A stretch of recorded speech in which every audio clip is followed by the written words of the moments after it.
286번째 시간입니다. 삶의 경계선을 지키라 라는 제목으로 말씀 전하겠습니다. 20세기에 최고의 여배우가 있습니다. 아카데미 여우주연상을 4번이나 수상한 캐서린 헵번이라는 인물입니다. 우리 어른들은 잘 아시는 얼굴일 거예요. 그녀가 무슨 일을 맡아도 결코 남에게 뒤지지 않는 그런 실적을 올리는 굉장히 능력 있는 사람입니다.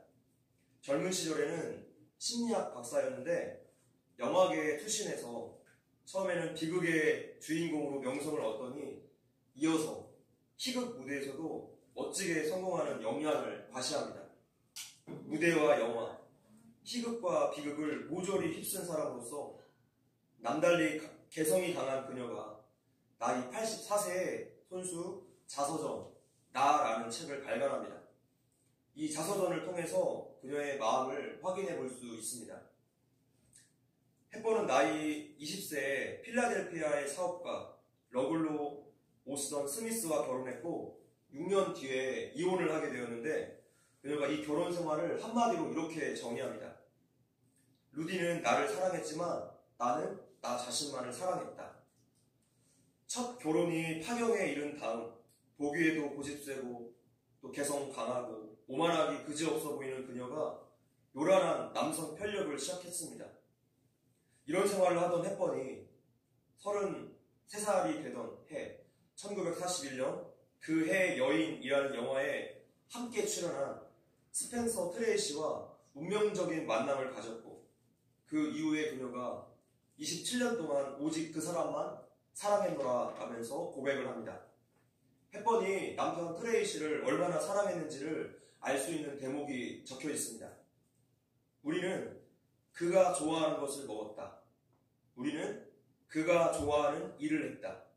우리는 그가 좋아하는 삶을 살았다. 이것이 나에게 크나큰 기쁨이었다. 그이의 관심, 그이의 요구가 언제나 나에겐 최우선이었다. 세상에 그 누구보다도 오만하고 자기 주장이 강하고 고집불통이었던 헵번도 사랑하는 대상 앞에서는 누구보다 순종적이고 헌신적인 여자가 된 것이죠. 우리가 누군가를 진정으로 사랑하게 되면 자연스럽게 헵번이 내린 결론과 같은 결론을 내리게 됩니다. 그 사람의 인격을 존중하고 그의 바램을 나의 바램으로 생각을 하게 되고 그가 기뻐하는 것을 내가 하면서 끝없는 보람과 기쁨을 느끼게 되는 거죠. 왜냐하면 이것이 바로 사랑의 속성이기 때문입니다. 자발적이게 되고 기쁨과 감사와 헌신이 저절로 나타납니다. 우리 그리스도인들은 예수님을 가장 사랑하는 사람입니다. 그렇다면 지금 이 캐서린 헵번의 모습이 오늘 우리에게 나타나야지 옳습니다. 성도는 예수님의 뜻에 따라서 살아가지 않을 수 없어요. 그분의 뜻에 맞는 삶의 자리가 오늘 우리에게 가장 큰 기쁨과 평안과 행복을 주기 때문입니다. 오늘 나는 하나님을 가장 사랑하고 있습니까? 그분의 말씀의 경계선 안에 사는 것이 행복임을 인정하십니까? 본문 1절을 2절까지 읽어보겠습니다. 시작. 여호와께서 모세에게 말씀하여 이르시되 이는 이스라엘 자손에게 명령하여 그들에게 이르라. 너희가 가나안 땅에 들어가는 때에 그 땅은 너희의 기업이 되리니 곧 가나안 사방 지경이라. 네, 오늘 본문은 이스라엘 백성들이 가나안 땅에 들어가서 앞으로 정복하게 될 요단강 서편 이 가나안 땅의 사방 경계를 기록해 주고 있습니다. 또한 제비뽑기를 통해서 9지파 반절에게 그 땅을 분배하게 되죠. 민수기 32장에서 언급된 르우벤, 갓, 므낫세 반지파는 이미 요단강 동편을 분배받았기 때문에 이 서편 땅 분배에서는 당연히 그들이 제외가 됩니다. 하나님께서 가나안 땅의 경계를 이렇게 이스라엘 백성들에게 말씀해 주신 목적은 3가지가 있습니다. 첫 번째는 가나안 정복이 확정된 사건이다. 이것을 알려주셔서 그들에게 용기와 확신과 믿음을 가지고 그 땅을 정복하도록 하기 위해서이죠. 우리 성도의 구원도 확정된 사건이기 때문에 죄로 넘어짐과 또 우리의 연약함 앞에서도 불안해하지 말고 다시 회개하고 믿음으로 시작하면 될 것입니다. 두 번째 목적은 하나님께서 알려주신 이 경계선을 벗어나지 말고 오직 그 안에서만 살도록 하기 위함입니다. 오늘 설교는 이 두 번째 목적에 한번 집중해 보려고 합니다. 세 번째 목적은 온 땅의 주인이 하나님이시라는 것, 그리고 땅 정복은 이스라엘의 노력이 아니라 하나님의 선물임을 알려주시고자 한 것입니다. 우리 삶의 모든 것이 하나님의 은혜임을 고백하실 수 있겠습니까? 내 삶의 모든 영역에 하나님이 주인 되심을 인정하는 것, 그래서 우리가 그분의 뜻에 순종하는 것이 온전한 신앙생활입니다. 오늘 본문은 양이 많아서 두 번에 걸쳐서 다루도록 하겠습니다. 하나님께서 이스라엘에게 땅의 경계를 알려주셨는데, 경계선이라는 것은 불신앙의 눈으로 보았을 때는 제한과 억압을 뜻하겠지만 신앙의 눈으로 보며 자유와 보호를 의미합니다. 경계선 안에서만 우리가 자유와 안전을 보장받을 수 있어요. 경계선을 벗어나게 되며 하나님을 우리 인생에서 배제하며 그때부터는 모든 위험을 내 힘으로 책임져야 합니다. 물고기는 물속에서만 자유롭고 안전할 수 있습니다. 그래서 물고기의 경계선은 물속이에요. 이스라엘도 자유와 안전을 보장받기 위해서는 하나님이 오늘 정해주신 이 경계선 안에만 머물러야 합니다. 경계선 밖에는 뭐가 있습니까? 그들을 타락하게 만들 가증스러운 우상 숭배자들, 그 문화들, 그리고 그들의 목숨을 노리고 있는 수많은 대적들이 살고 있었어요. 오늘 본문 3절부터 5절을 보면 이스라엘이 차지해야 할 가나안 땅의 남방 쪽 경계가 나옵니다. 3절을 한번 읽어볼게요. 시작. 너희 남쪽은 에돔 곁에 접근한 신광야니 너희 남쪽 경계는 동쪽으로 염의 끝에서 시작해요. 자, 여기서 에돔은 팥죽 한 그릇에 하나님의 특별한 복, 장자권을 팔아버린 에서의 후예들이 사는 땅입니다. 그리고 염에는 성적으로 타락해서 하나님의 유황불 심판을 받아서 멸망했던 소돔과 고모라가 있었던 바로 그 땅이죠. 4절과 5절 읽어볼게요. 시작.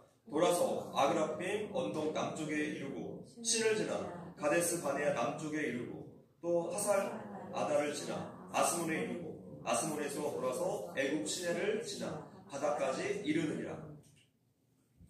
자, 애굽은 성경에서 죄로 물든 세상을 상징해주고 있습니다. 하나님은 그래서 이스라엘을 출애굽시키신 거예요.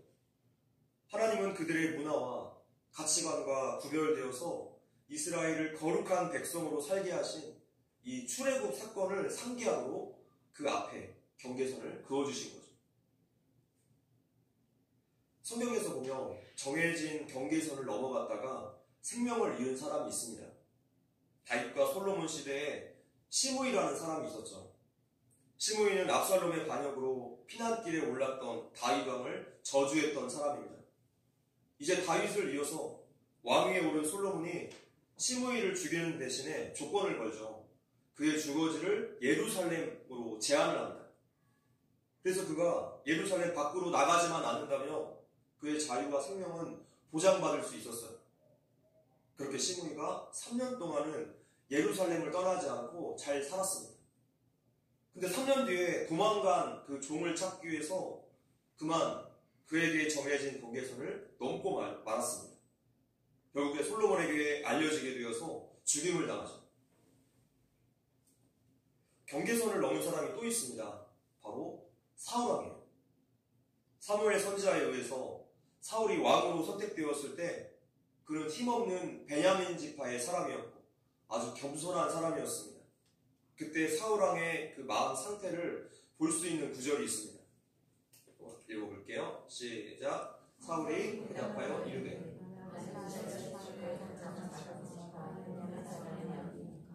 나의 가족은 베냐민 지파 모든 가족 중에 가장 비약하지 아니하니까 당신이 어찌하여 내게 이같이 말씀하니까 하니. 하나님은 사울의 스펙을 보시지 않았습니다. 스스로를 작게 여기는 그 겸손함을 보시고 사울을 왕으로 세우셨던 것이죠. 사울 스스로 내가 정말 보잘것없는 존재이다 라고 인정했을 때 하나님은 그를 기뻐하시고 사용하셨습니다. 그런데 왕이 된 후에 그 어느 날부터인가 사울의 태도가 달라지기 시작했어요. 그의 마음 가운데 하나님이 없어도 내가 뭔가를 할 수 있겠다라는 생각이 들기 시작했습니다. 그때부터 하나님은 사울을 쓰실 수 없었어요.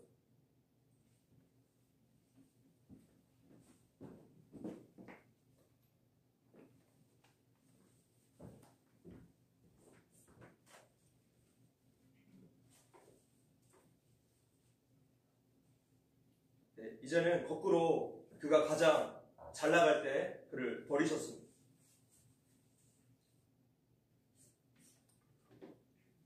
사무엘상 15장에서 아말렉과의 전쟁에서 승리한 사울이 그 승리에 도취 되어서 자신을 위한 기념비를 세웠을 때 잘 나가서 마음이 한껏 교만해졌을 때 바로 그때 하나님은 사울을 버리십니다.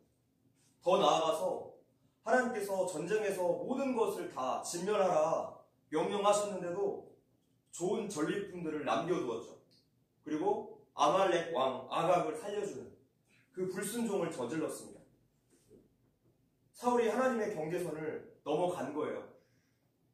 놀라운 것은 아말렉 왕 아각을 살려줬더니 훗날 이 불순종의 씨가 이스라엘을 위협하게 됩니다. 이 아각의 씨에서 누가 나온 줄 아십니까? 바로 에스더서에서 발견됩니다. 한번 읽어볼게요. 시작. 그 후에 아하스웨로 왕이 아각 사람 함무다다의 아들 하만의 지위를 높이 올려 함께 있는 모든 대신 위에 두니. 아말렉 왕 아각의 후손이 바로 하만이었어요. 유다 민족을 다 진멸하려고 그 악한 계획을 세웠던 페르시아의 2인자였죠. 모르드게를 장대에 매달아서 죽이려고 했던 바로 그 인물이 아각의 후손 하만입니다. 성도가 하나님께서 죄라고 분명히 말씀하셨는데도 내 생각을 앞세워서 불순종함으로 악한 일에 그 경계선을 넘어가며 이토록 무서운 결과가 발생합니다.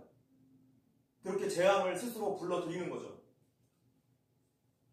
오늘 우리나라가 이렇게 위험하고 혼탁하고 어렵게 된 것은 성도인 우리가 죄를 지어서 재앙을 불러들였기 때문이라고 생각합니다. 한국교회가 거룩을 잃어버렸기 때문입니다. 교회가 세상의 빛과 소금의 역할을 감당하지 않았기 때문입니다. 회개하지 않고 죄와 가깝게 지내고 하나님 뜻에 순종하기를 거부했기 때문입니다. 지난주 목요일, 금요일 사전투표에서 부정선거 행위가 수없이 발각이 되어서 미국에서 우리나라에 들어온 국제선거감시단이 미국 언론에 이 사실을 발표했습니다. 또한 이틀 연속 성명서를 발표해서 선관위에 경고를 했죠. 대놓고 부정선거를 자행하고 있습니다. 중국인들이 투표를 한 다음에 SNS에 인증을 하고 있고 한 사람이 2번, 3번, 4번까지 투표하다가 발각이 되었는가 하며 어떤 지역은 인구수보다 더 많은 투표율이 나왔어요. 투표율 150%. 이게 무슨 일입니까? 이틀간 부정선거 사례만 34건이 발각되었어요. 더 이상의 증거가 필요 없을 정도입니다. 왜 이렇게 자꾸만 악한 일을 꾸미고 죄를 쌓는지 참으로 답답합니다. 자유민주주의의 꽃이라고 있는 이 투표가, 선거가 위협받고 있어요. 이틀 뒤에 아직 본투표가 남았습니다. 하나님을 두려워하고 하나님을 믿는 지도자를 뽑으십시오. 하만이 자신이 만든 장대에 자기가 심판을 받고 이스라엘이 구원을 얻은 그 불인절이 우리나라에도 이루어지기를 기도하시고 성도인 우리는 하나님의 경계선 안으로 다시 돌아가야 합니다. 하나님 앞에 회개하시고 하나님께 부르짖는 것밖에는 이 나라에 답이 없습니다. 사울왕은 그동안 승승장구하게 하신 하나님의 업적을 하나씩 지어나갔습니다. 그리고 자신의 업적, 자신의 영광을 내세우기 시작했죠. 우리도 잘 나갈 때를 조심해야 돼요. 누구나 살면서 한 번쯤은 인생의 전성기를 맞이하게 될 것인데, 그럴 때 우리가 하나님이 없어도 내 힘으로 잘 살 수 있어 라고 생각하기 아주 쉬워집니다. 설사 그런 생각까지는 하지 않았다고 할지라도 간절히 하나님을 찾지도 또 그분을 의지하지도 않는다며 그것은 결국에 하나님이 내 삶에 필요 없다라는 고백과 다를 바가 없어요. 내가 너를 부른 이유는 너를 내 영광의 도구로 사용하기 위해서인데 네가 도구 되기를 거부하고 이제는 너를 위해서만 사는구나. 너를 위해서만 기념비를 세우는구나. 하나님께서 우리를 향해 이렇게 생각하신다면 그날은 제 징계의 날이 될 것입니다. 지난주에 말씀드렸던 것처럼 하나님은 우리를 위해서 복의 계획도 준비하셨지만 징계와 심판의 계획도 가지고 계신다는 사실을 기억해야 합니다. 하나님의 말씀 앞에서 교만과 겸손, 그 마음속의 경계선을 매일매일 점검해야 돼요. 매일의 큐티를 하지 않는다면 우리는 어느새 세상의 마음을 빼앗기고 경계선을 벗어나서 내 영광의 기념비를 세우고 있을 것입니다. 성경은 반대의 경우도 소개해주고 있습니다. 말씀의 경계선 밖으로 나갔다가 다시 돌아온 그 고라의 자손들을 말하고 있습니다. 한번 읽어볼게요. 시작. 엘리압의 아들은 느부엘과 다단과 아비람이라. 이 다단과 아비람은 회중 가운데서 부름을 받은 자들이니 고라의 무리가 들어가서 모세와 아론을 거슬러 여호와께 반역할 때 10절 땅이 그 입을 벌려서 그 무리와 고라를 삼킴에 그들이 죽었고 당시에 불이 250명을 삼켜 징표가 되게 하였으나 고라의 아들들은 죽지 아니하였더라. 고라가 반역한 무리의 대장이었고 같이 반역을 했던 다단과 아비람의 가족들은 전부 다 멸망했는데 정작 고라의 아들들은 죽지 않았다는 그 반전이 있었어요. 자, 그들은 왜 안 죽었을까요? 바로 회개에서 안 죽었습니다.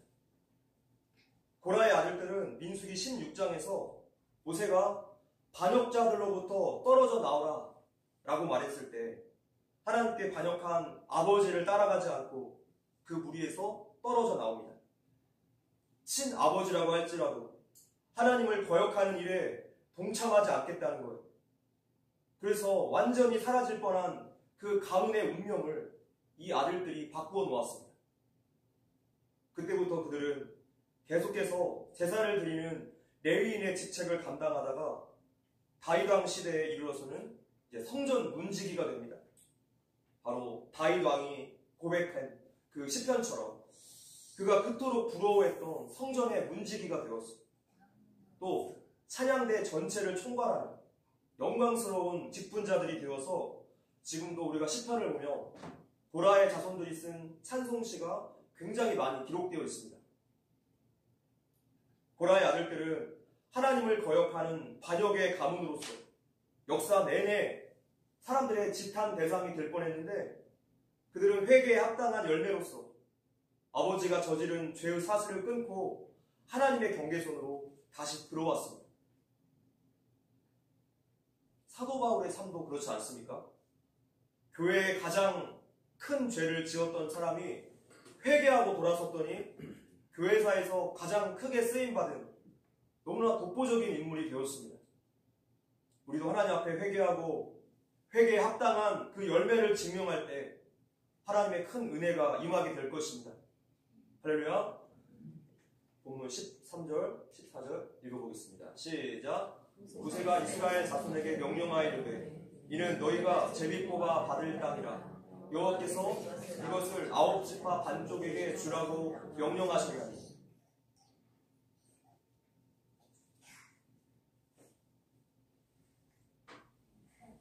14절 읽어봅시다. 시작. 이는 르우벤 자손의 지파와 갓 자손의 지파가 함께 그들의 조상의 가문에 따라 그들의 기업을 받을 것이며 므낫세의 반쪽도 기업을 받았음이니라.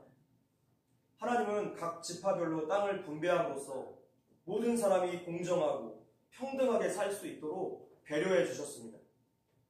이렇게 주어진 땅은 매매가 원칙적으로는 불가능하고 혹 매매했다 할지라도 희년이 되며 다시 본래의 주인에게 돌려주어야 했습니다. 당시 가나안 땅의 토지제도, 그러니까 이방 민족의 토지제도는 영구적인 땅의 매매가 가능했고, 이로 인해서 부유한 자의 재산 증식이 가능했습니다. 그래서 사회적으로 부익부 빈익빈의 구조가 형성될 수밖에 없었죠. 하나님을 떠난 인간의 계획과 생각은 언제나 문제를 가져옵니다. 오래전에 수요기도회 때 한번 했었던 예화입니다.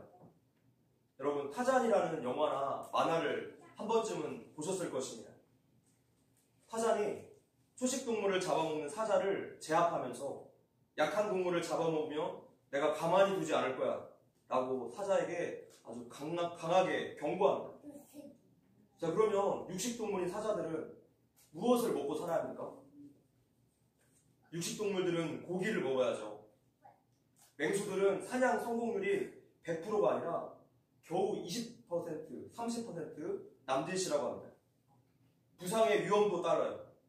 그래서 아프리카 초원에서 이 물소를 잡으려다가 그 뿔에 찔려서 결국에 죽게 되는 사자의 동영상을 본 일이 있습니다. 이렇게 사냥 성공률이 낮으니까 자연스럽게 약한 초식동물들 아니면 다친 동물들을 노리게 되겠죠. 또 이것이 자연스럽게 초식동물의 개체수를 조절하는 역할을 합니다.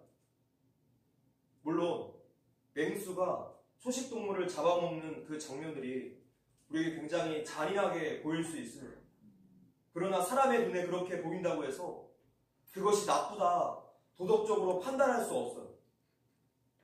육식동물들의 체질, 소화기관이 바뀌기 전까지는 타잔처럼 육식동물을 비난할 수 없는 거죠.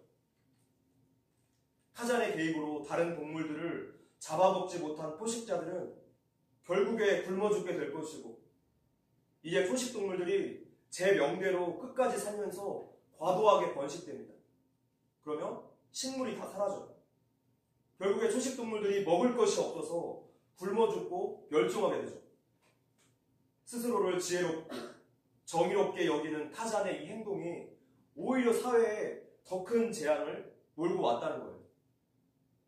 이 시대의 인본주의, 공산주의의 모습과 닮아있지 않습니까? 하나님이 정해놓으신 질서, 그 경계선을 벗어나서 하나님을 버리고 인간의 생각을 기준으로 또 중심으로 하며 오히려 사회가 더 망가집니다. 그것이 바로 가나안 민족의 토지 제도였어요. 그러나 하나님께서 이스라엘에게 주신 이 토지법은 땅은 하나님께로부터 받은 것이기 때문에 이것을 사거나 팔지 못하는 것이 원칙입니다. 땅이 없으면 경제적으로 어려워지고 또 다른 사람들의 종이 되는 경우가 생기죠. 그래서 하나님은 출애굽한 이스라엘 백성들에게 어떠한 경우에라도 너희 동족을 절대로 종으로 삼지 말라 라고 강하게 명령하셨어요. 일종의 재정과 관계의 영역에서 이 경계선을 그어주신 거예요. 하나님께서 이집트의 노예였던 이스라엘을 자유하게 해주셨는데 같은 동족을 노예로 삼는 것은 정말로 배은망덕 중에 최고의 배은망덕이다 라는 것입니다. 그래서 이스라엘이 하나님의 토지법에 순종했다며 평등하고 조화로운 사회를 만들 수 있었을 것인데 하나님의 법질서가 인간의 죄성 때문에 깨어지기 시작했어요. 약한 사람들은 있는 것마저도 빼앗기게 되고 강한 사람들은 더 많이 가지게 됩니다. 욕심 많고 또 관계가 뛰어난 사람들에게 자꾸만 빼앗기는 거예요. 문제는 왕정 시대로 가면서 하나님의 이 토지 제도가 완전히 다 무너졌습니다. 이스라엘이 이제는 가나안 민족의 토지 제도처럼 되어버린 거죠. 땅이 거래되고 종이 생겨났어요. 그래서 하나님께서 이 말씀과 현실의 괴리 앞에서 고민하는 이스라엘 백성들에게 하나님의 말씀으로 다시 회복할 수 있는 하나의 장치를 마련해 주십니다. 그것이 바로 희년 제도였습니다. 모든 것을 자유케 하고 원래의 주인에게 다시 되돌려주게 하는 제도입니다. 이렇게 희년 제도는 후손들에게 다시 땅을 상속되게 함으로써 이스라엘 안에 그릇된 부의 편중을 막을 수 있는 아주 실질적이고 효과적인 법 제도였습니다. 성경이 하나님의 말씀이라는 증거는 그 어떠한 기적 사건보다도 이런 제도, 이런 규례 속에서 우리가 찾아볼 수 있어요. 세상은 어떻습니까? 늘 소유와 획득을 원하기 때문에 어느 누가 이런 제도를 만들 수 있겠습니까? 어느 누가 자신의 재산을 반환하는 그런 법을 만들 수 있겠습니까? 죄인들의 모든 생각은 해 아래서 새로운 것이 없지만 하나님의 말씀은 늘 새롭습니다. 완전히 새롭습니다.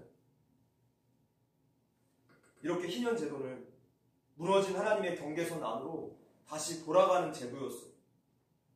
그러나 이것마저도 그저 이상적인 제도로만 보존이 되었을 뿐 아무도 희년 제도를 지키지 않았습니다. 하나님께서 경계선 안으로 다시 돌아갈 수 있는 이 장치를 마련해 주셨는데도 이스라엘이 끝까지 불순종으로 버티자 하나님께서 강제로 그 땅을 빼앗으십니다. 아수르, 바벨론, 페르시아에게 넘겨주시죠. 성경의 역사적인 교훈은 우리에게 너무나 명확하게 알려줍니다. 하나님의 경계선을 지키라는 거예요. 하나님의 경계선을 지키라는 것입니다. 바울 서신에서 자주 나오는 표현 중에 하나는 그리스도 안에서라는 표현입니다. 그리스도 안에서. 사도 바울은 그리스도 안을 자기 삶의 경계로 삼았습니다. 우리 성도들의 삶의 경계선도 그리스도 안이 되어야 돼요. 우리는 예수님을 떠나서는 사형에 해당되는 중죄입니다. 예수님 밖에는 구원이 없습니다. 예수 밖에는 우리를 멸망으로 인도하기 위한 사탄의 괴계와 사망의 열매만 있을 거예요.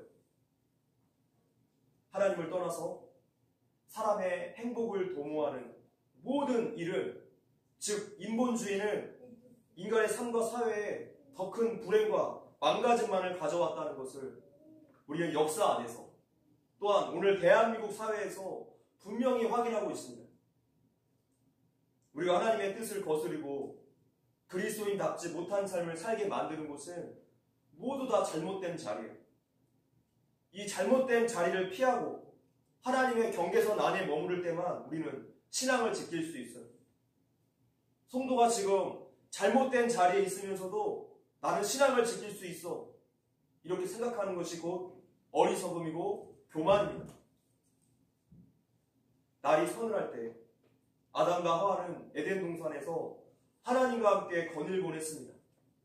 그들이 하나님과 함께 있을 때만 사탄이 그들에게 나타나지 못했어요.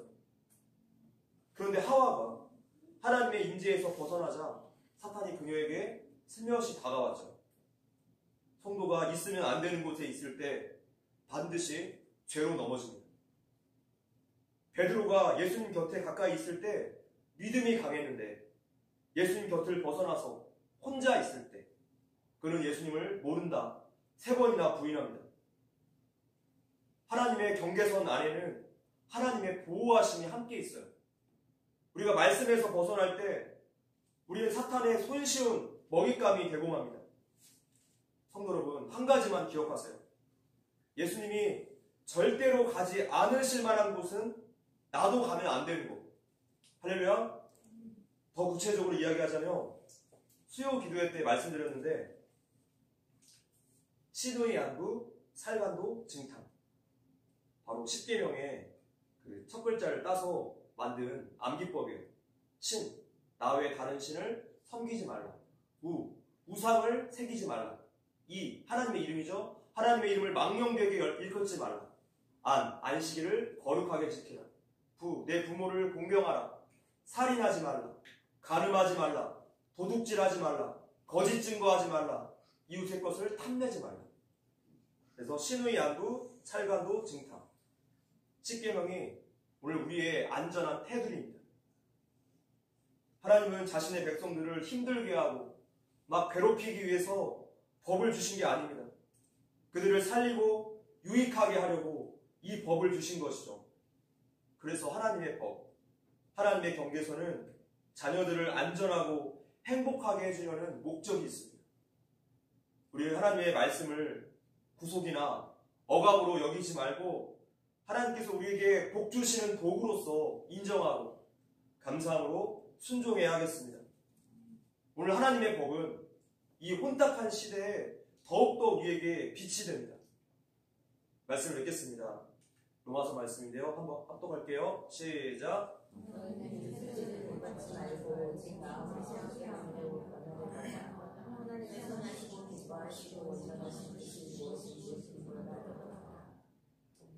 우리들은 세상에 살면서 순간의 이익과 육체적인 쾌락, 삶의 편리함을 쫓아서 넘어서는 안 되는 경계선을 모호하게 넘나들 때가 참 많이 있습니다. 그러나 절대로 두 주인을 섬길 수 없어요. 성도는 예루살렘 밖으로 나가지 않는 조건으로 자유와 생명의 보존을 약속받은 시므이와 같은 사람들이에요.